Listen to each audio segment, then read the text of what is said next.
Hi, everybody, and welcome to the Thriving LDS Singles podcast. We're so excited to have you here. And I'm Kay, your host, and my co-host, Kim. Hi, Kim. Hello. If you think Kim's background looks different, she is in her parents' house this week, so she's visiting. And yes, and this is General Conference weekend, but I'm not actually going to attend a live session. But tomorrow we have just a peer networking group, a bunch of single adult leaders.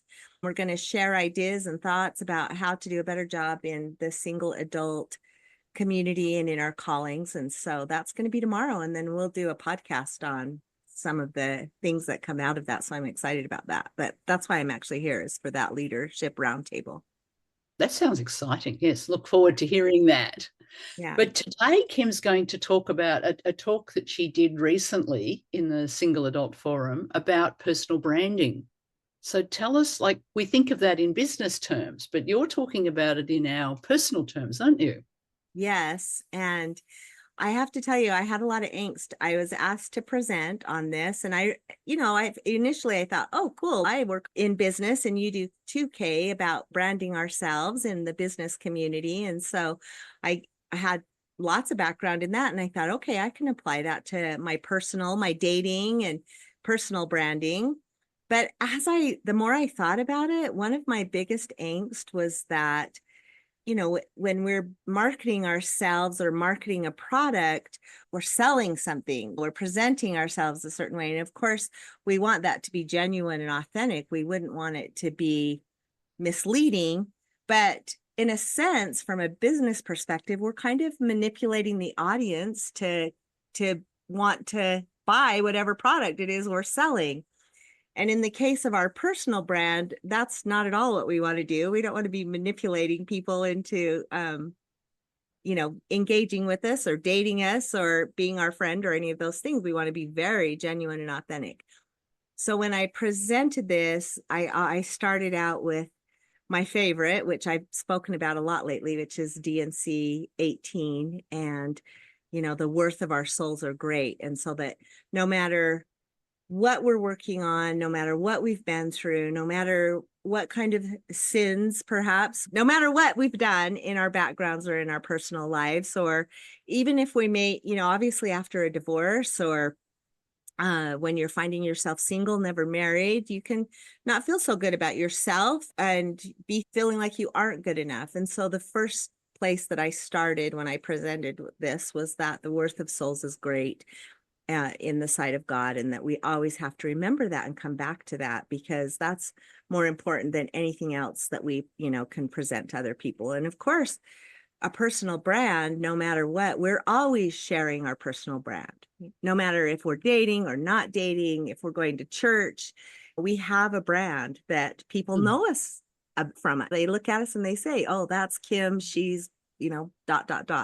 So we all have a personal brand in the way we interact with people and communicate to people. And so it is really important to think about it and think about, what do you want your personal brand to be?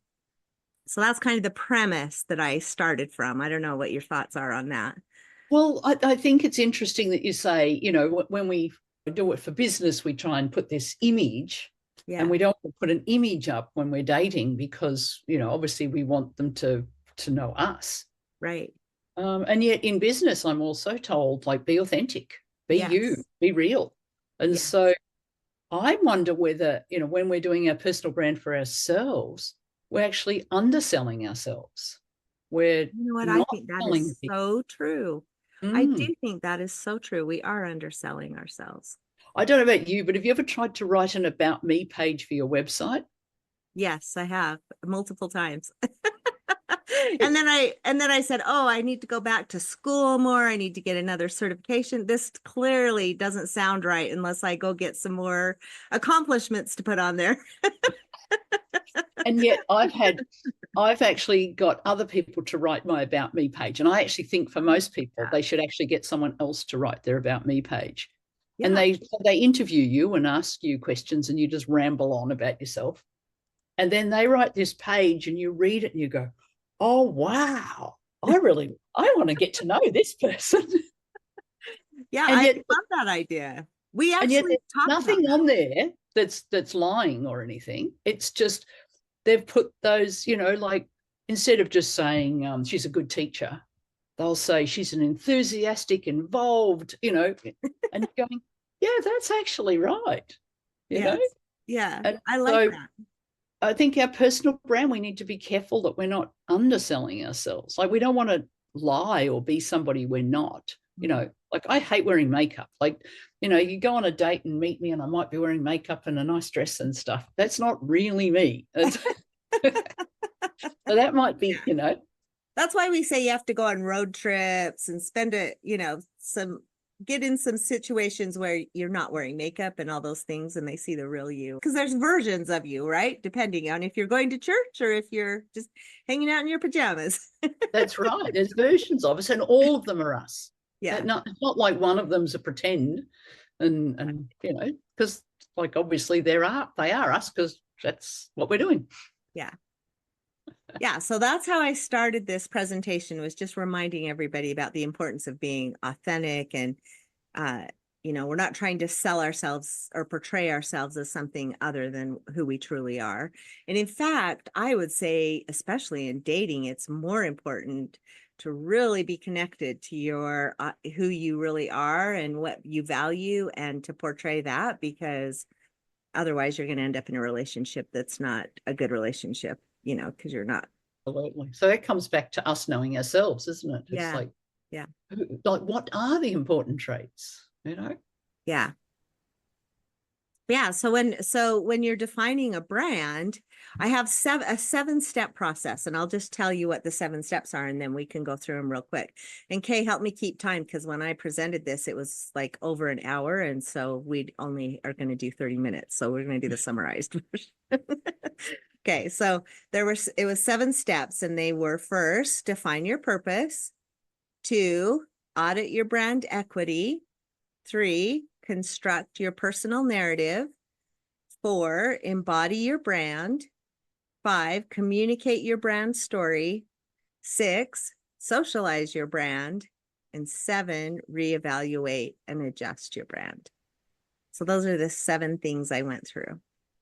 Okay, so that sounds very corporate speak stuff. Yes, it does, doesn't it? We're going to translate it to be very personal.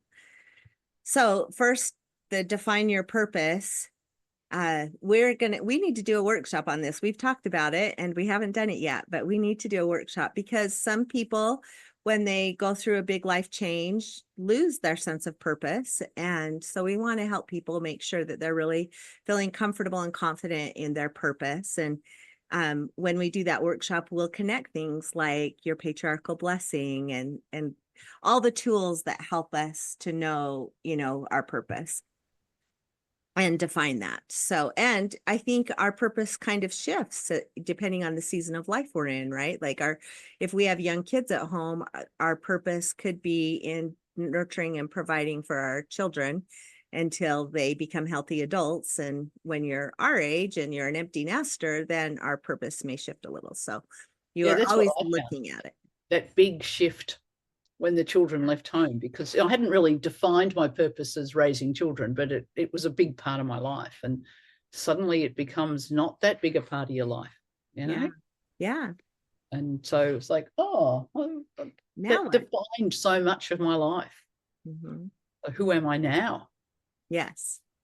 Yeah. So defining that is the first thing that I talked about. And part of that, so when it comes to dating and building a brand, it's really important to know your audience.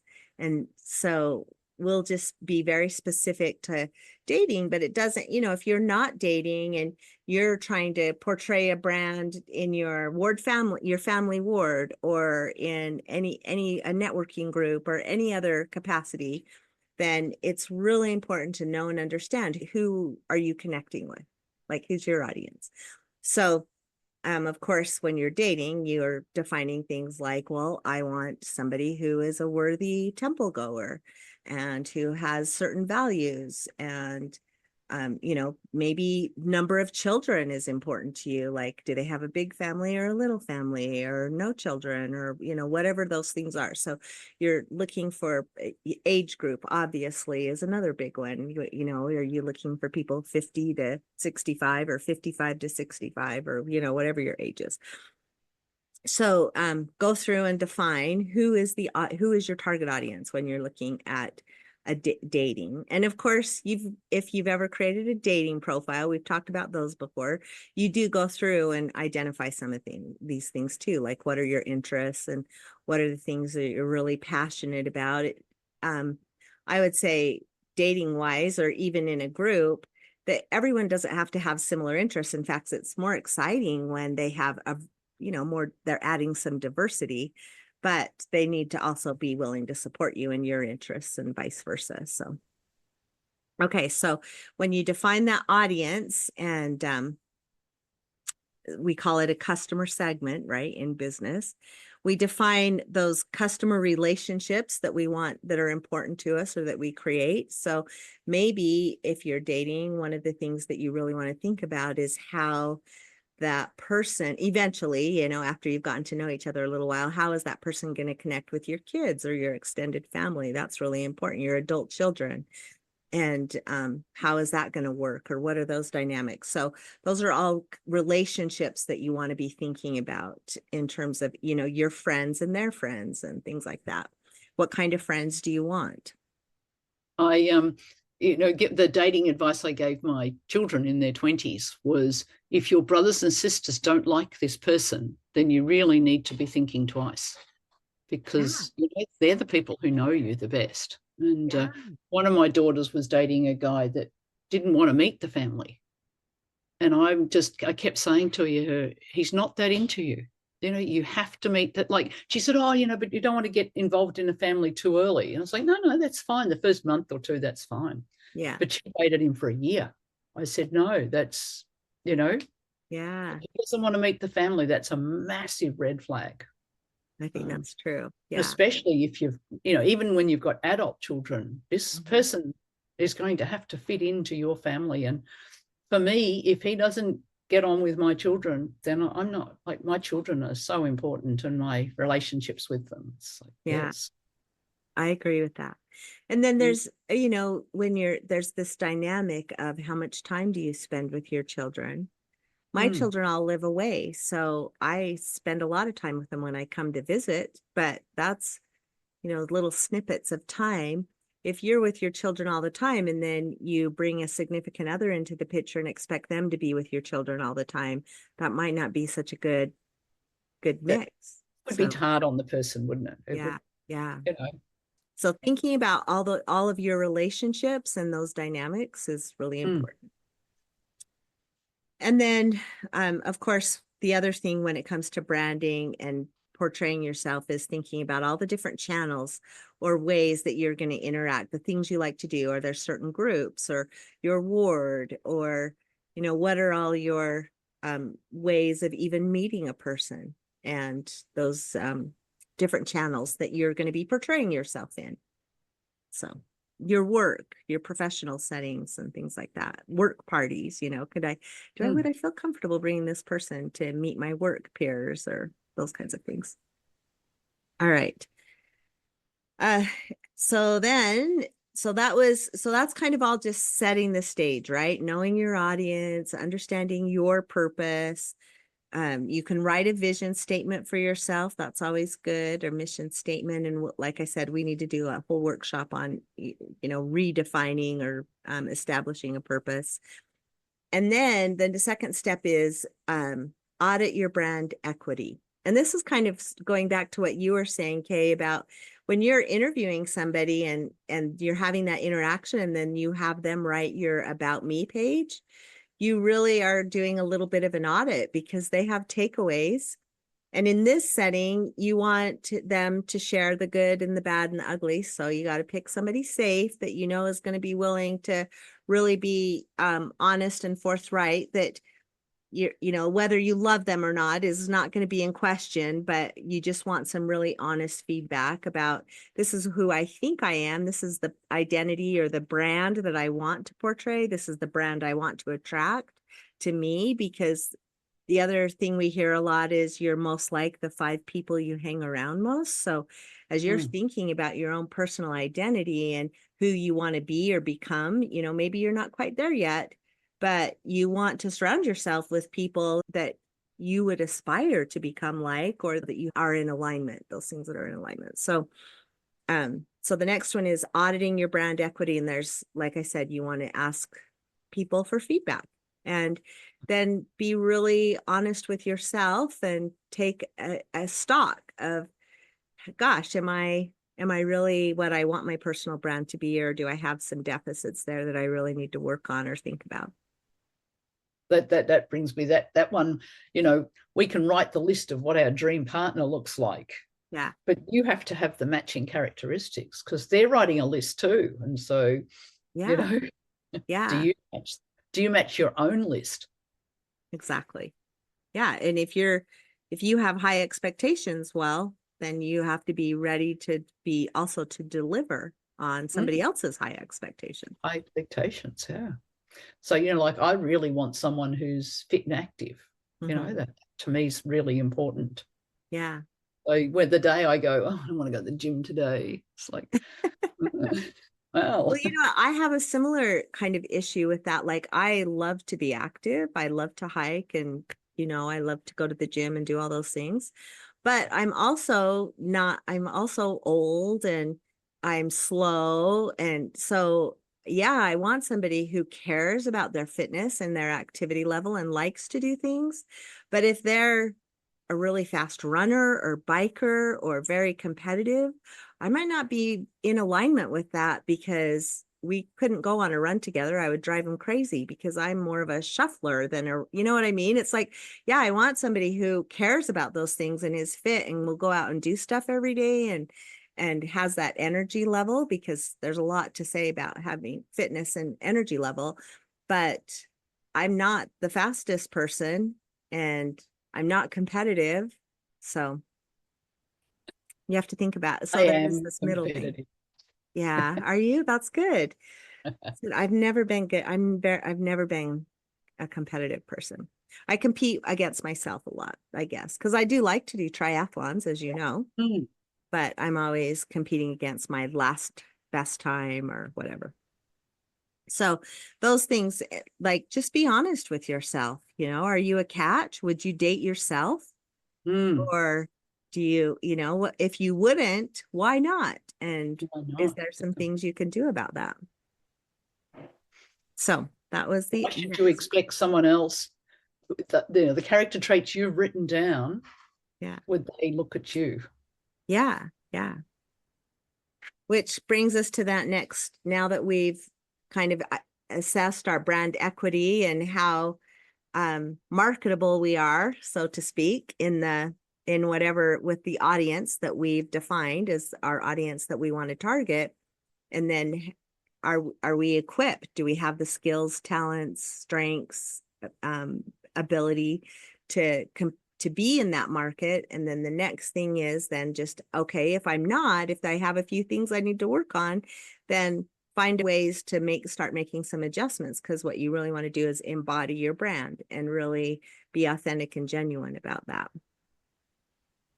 So that was the next one. Good. Yeah. We have to be who we, yeah. Yeah. And then the next ones are a little bit, well, these are hard for me. So the next one is communicating your brand story. This one isn't hard for me, actually. It's the next one. But so when you think about communicating your brand story, rather than saying, I like to hike, or if you go on a date and they say, tell me about yourself, think about a time in your life when you felt really passionate, like on fire about something, or really happy and thriving, or those times when you really felt like you were hitting the mark in terms of what you want to portray yourself as. And then go into a little more detail about that story or describe that story. So when you're communicating your brand to somebody or you're telling somebody about yourself, it's more story focused. Everybody loves a story. Everybody can relate to stories. And obviously it has to be a true story.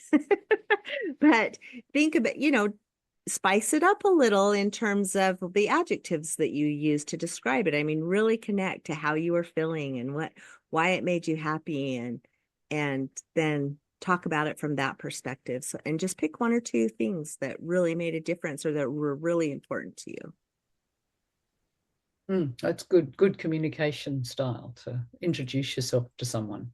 Yeah, I think about that a lot because we do just kind of get in this rhythm of, okay, well, I was married 35 years and Yeah, and then this happened and this happened. And so that's really not probably the tell me about yourself. oh. Exactly.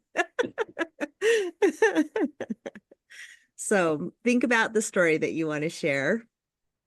And then the next thing is the one I'm not that great at, and that is socialize your brand. So let's think about this a little bit different, because I am an introverted person, and I know I have a lot of people that don't believe that about me, but it's I'm just not good in a crowd. I don't know how to work a room. I'm not comfortable. I don't like going up to people cold turkey and introducing myself or cold calling. And for the most part, I think most people kind of don't like to do those things, but there are some who really just are energized by being in a big room and communicating with people and things, but that's not me. So when I think about socializing my brand, I think about, who are those 2 or 3 key partners or close friends that I really care about, that their impression of me really makes a difference, and that will share who I am with other people. Who's gonna support me in sharing my brand, I guess. So that's the way I think of it, because I am not the person that is going to work a room or go around and socialize with people. I love those people. I love being next to that. I have a dear friend that is super social that way, and she loves to be in settings like that and walk around and talk to people, and I just follow her. But That reminds me, I was away with a group of singles last weekend, and one of the people knew about this podcast and said, "Do you know Kay runs a podcast?" And everybody was like, "No," and then she started telling everybody about it and some of the shows we've had and things like that. And I'm just sitting back going, "This is nice." yeah, that's the kind of people you need to think about, like who's going to be your cheerleader, or really talk about, share your story with the people they care about.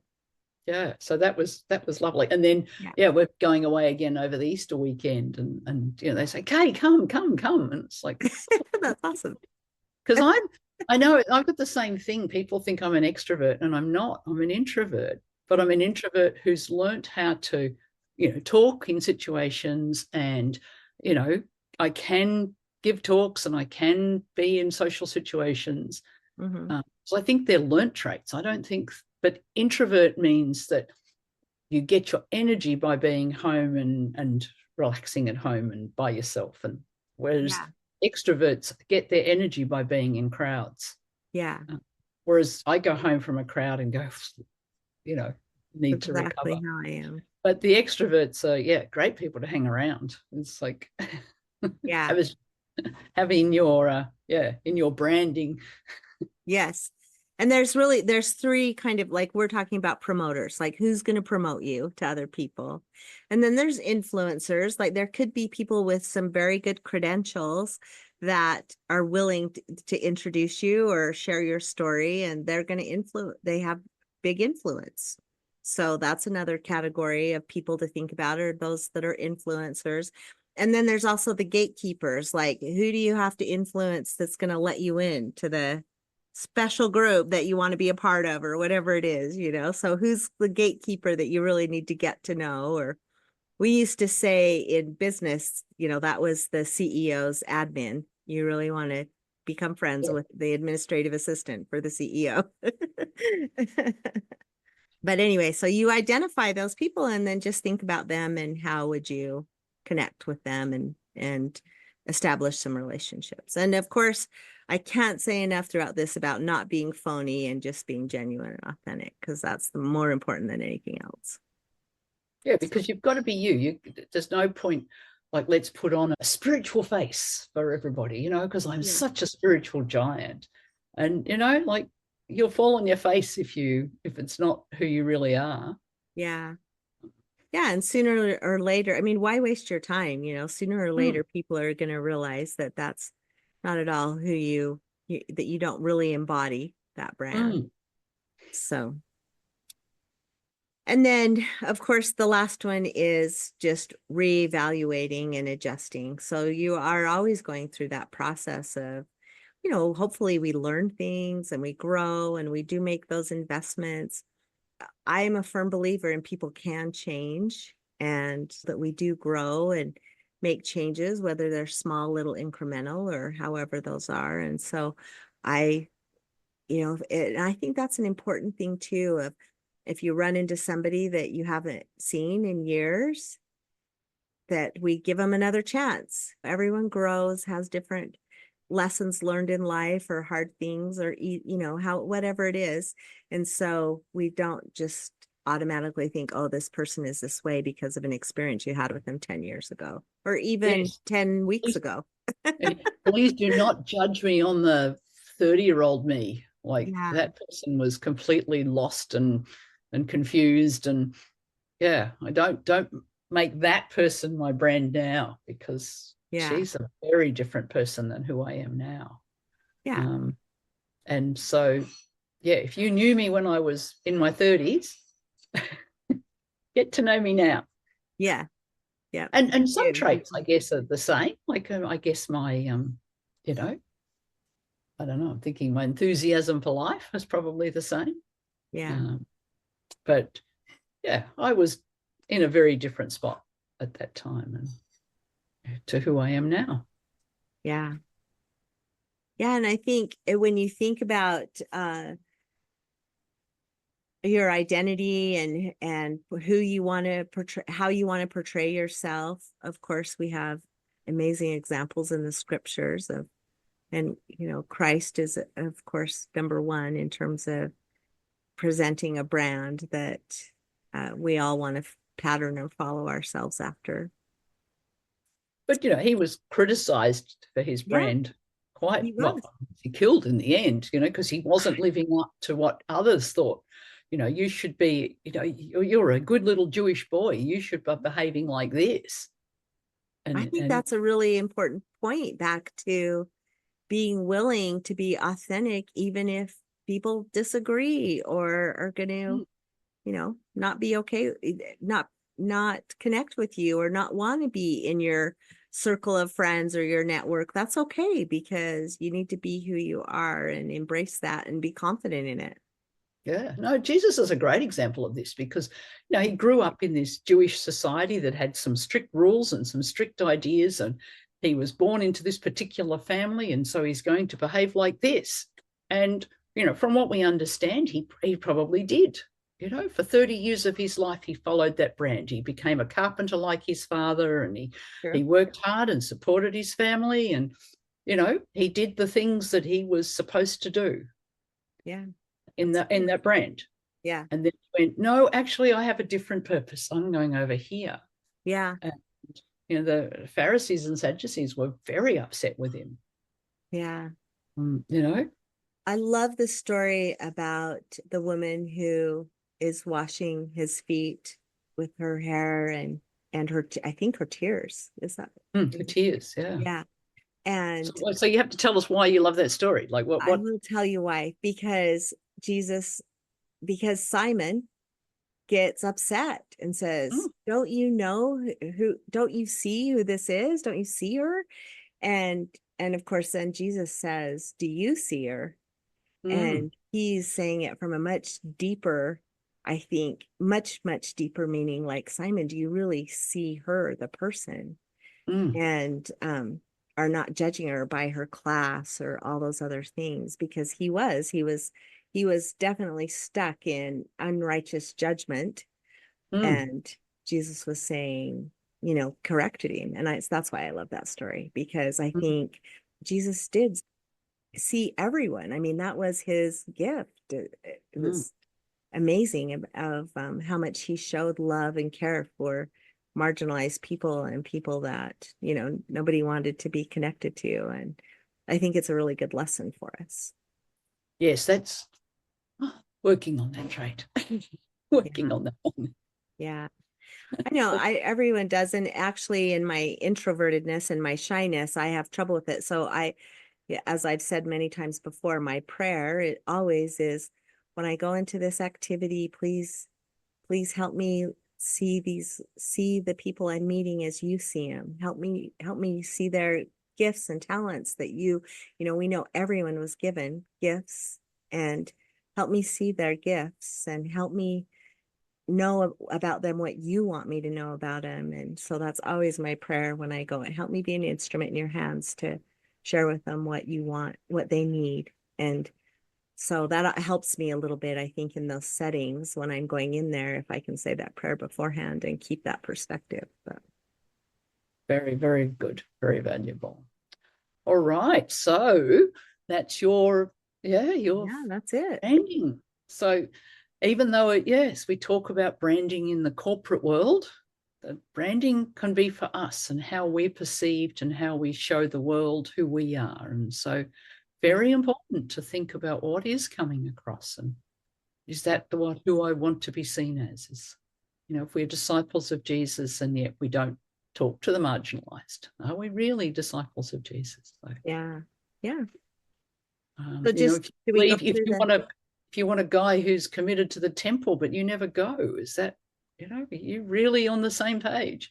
Exactly. That's a really good point. That's a good example. Yeah.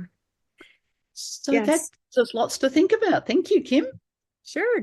Let's summarize the 7 again, just at the end. So there's define your purpose, audit your brand equity, construct your personal narrative, embody your brand, communicate your brand story, socialize your brand, and then reevaluate and adjust your brand. Good one. There you go. Well, thank you. We would love to hear people's experience and how they feel about their personal brand. Yeah, I'd love to hear that. Just like, do you all feel that we can apply that sort of business principle to our personal lives, and how would you do that? And does it sort of bring you some ahas of like things you need to do different? We would love to hear that stuff. That would be awesome. Next week we're back with general conference stuff. Is that right? Yes, I'm so excited. I'm lining up. I have one person that's committed to doing our podcast, and hopefully I can get one more, and we will do our summary of the general conference talks and how we feel they apply to the singles and what our takeaways are. And that's one of my very favorite episodes. So everybody watch general conference and be ready to interact with us next week. Yep, that'll be awesome. Thanks, Kim. Bye. Bye.